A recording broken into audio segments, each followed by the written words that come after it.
Live show যেখানেই দেখবেন আপনারা, মানে ওনাদের কয়েকজনকে বাদ দিয়ে, হ্যাঁ, স্বর্গীয় আর ডি বর্মন সাহেব, লতা মঙ্গেশকর, আশা ভোসলে, কিশোর কুমার, মানে যারা প্রাতঃস্মরণীয়, মান্না ডে, মুকেশজি, মানে কাকে বলবো।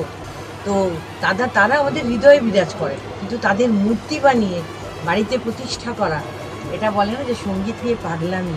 অমিতাভ হচ্ছে সঙ্গীত পাগল এবং সত্যিকারে পুজো করে। শুধু অমিতাভ নয়, অমিতাভ আরেকজন আছে আমাদের মধ্যেই আছে, আজও আছে, সে প্রদীপ আর অমিতাভ।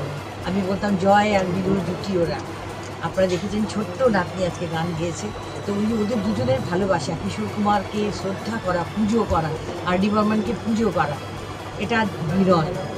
এরকম ভক্ত সত্যি বিরল। তো অসাধারণ লাগছে আমাদের, এবং আমরা এখানে আসতে পেরে নিজেদের ধন্য মনে করছি। কলকাতা থেকে স্বনামধন্য সমস্ত চলচ্চিত্র শিল্পীরা আজকে এখানে এসেছেন, এই অঞ্চলের মানুষজন সকলে এসেছেন।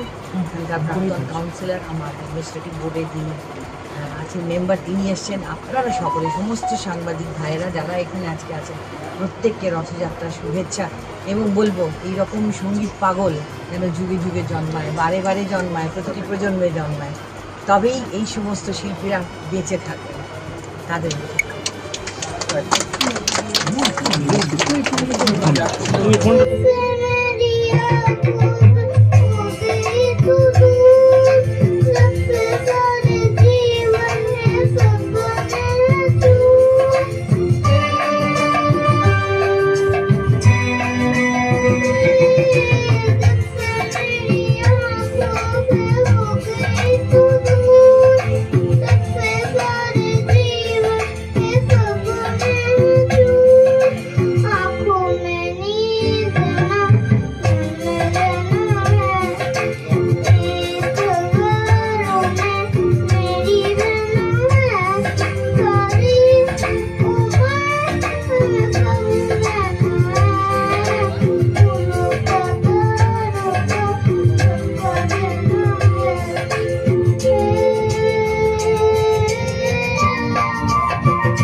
আবদ্ধ মূর্তি বললেন, হঠাৎ করে এই ভাবনা এলো? আমি ছোটবেলা থেকে গান বাজনা শুরু করি। আমি রাহুলদেব বর্মনের প্রকৃত একজন ভক্ত। ভক্তের কাছে ভগবানের যে মূল্য হয়, রাহুলদেব বর্মন আমার কাছে একজন ভগবান। আমি মনে করি যে ওনার মূর্তি না, তারপর হচ্ছে আমি ভগবানকে আমার প্রতিষ্ঠা করেছি। আমি যেটুকুনি সঙ্গীত জগৎ আজকে 35 বছর ধরে কাজ করছি, যেটুকুনি সুর করেছি, আমার প্রতিটা গানের মধ্যে আমি রাহুলদেব বর্মনকে মনে রেখে সুর করতে বসি। আমি মনে করি যে আমি সুর করছি, মানে যেমন আছে না, সকলই তোমার ইচ্ছাময় তারা, তুমি তোমার কর্ম তুমি করো, লোকে বলে আমি করি।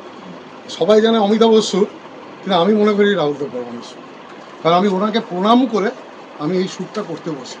এবং উনি যেরকমভাবে করতেন, উতাও চড়াও, যেভাবে নিচের সা থেকে উপরের সা, রে থেকে উপরের রে, আবার উপরের রে থেকে নিচের রে নেমে আসা, আমি সেটাকে ফলো করার চেষ্টা করি।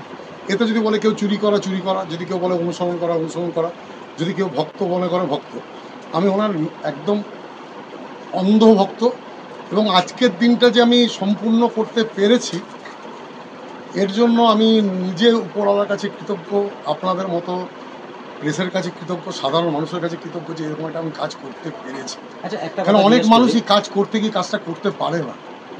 আমার রাতের স্বপ্ন, রাতের ঘুম, মানে আজকে আমি মনে করছি যে আমি কাজটা করতে পেরেছি। আমার একটা প্রশ্ন, সেটা হচ্ছে যে সাধারণত এই ধরনের স্টুডিও যেটা আমরা কলকাতার বুকে দেখে থাকি বা বড় বড় শহরগুলোতে, দুর্গাপুরের বুকে এই ধরনের একটা এত অত্যাধুনিক স্টুডিও আপনি তৈরি করলেন, কি মনে হচ্ছে? স্টুডিওর তো একটা ভ্যালুয়েশন, সেটারও তো একটা রিটার্নের প্রয়োজন, কি মনে হয়? না, একটা সত্যি কথা বলছি, আমি এক জায়গায় চাকরি করি এবং আমি গান বাজনা করে কেউ আমায় কিছু গিফট দেয়। কারণ আমি প্রফেশনালি চাকরি করি, যেহেতু আমি রোজগার করি না গান বাজনা করে, কিন্তু আমি গিফট বা টোকেন মানি হয়তো আমাকে দেয়, সেটা জমিয়ে, মানে আমার মনে করি এই স্টুডিওটা বানিয়েছে আমার রক্তর বিন্দু জমা করে। যদি স্টুডিওটার একটা অ্যামাউন্ট খরচ হয়েছে, প্রতিটা অ্যামাউন্টের মধ্যে আমার রক্তবিন্দু রয়েছে।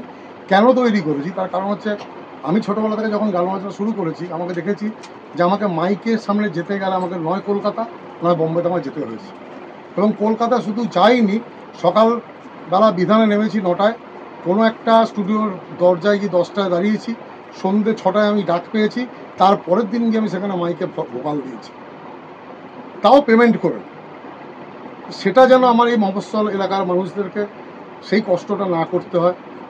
পয়সা তো সব জায়গাতেই লাগে, পয়সা ছাড়া আজকে চিতায় ওঠা যায় না, পয়সা ছাড়া দেহ সৎকার করা যায় না। কিন্তু ব্যাপার হচ্ছে যেন হাতের সামনে আমি আমার শিক্ষা প্রতিষ্ঠানটাকে একটা ভালো জায়গাকে আমি হাতের সামনে পেতে পারি। এবং আরেকটা কথা বলছি যে আমার একটা উদ্দেশ্য আছে, যারা সত্যিকারের পকেটে পয়সা নেই, যারা মধ্যবিত্ত থেকে নিম্ন মধ্যবিত্ত, হয়তো ট্রেনে ভিক্ষা করে, রাস্তায় ভিক্ষা করে, রোডে ফল বিক্রি করে, এরকম যদি প্রকৃত ট্যালেন্ট থাকে আমি আপনাদেরকে বলছি আপনারা আমার কাছে নিয়ে আসবেন। আমি বিনা পয়সায় গান গাইয়ে তাদের হাতে 5টা টাকা হলেও দেবো, এটা আমার ইচ্ছে।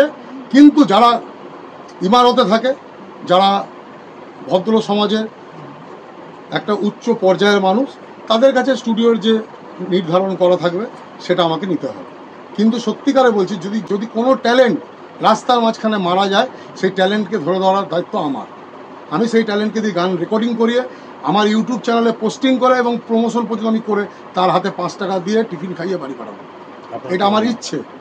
আমার পুরো নাম অমিতাভ দে।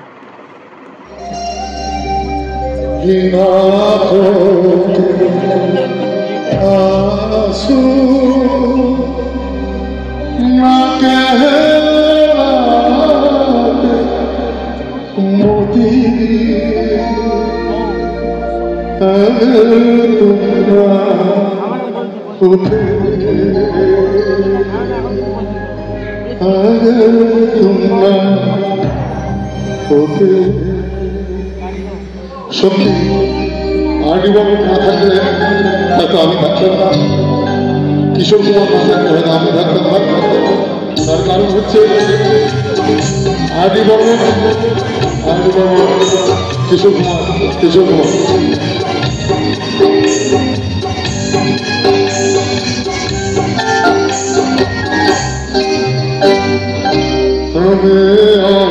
जीने की चाहत ना होती, हमें जीने की चाहत ना होती, अगर तुम ना होते, अगर तुम ना होते, हमें जीने की चाहत ना होती, अगर तुम ना होते, अगर तुम ना होते। धन्यवाद।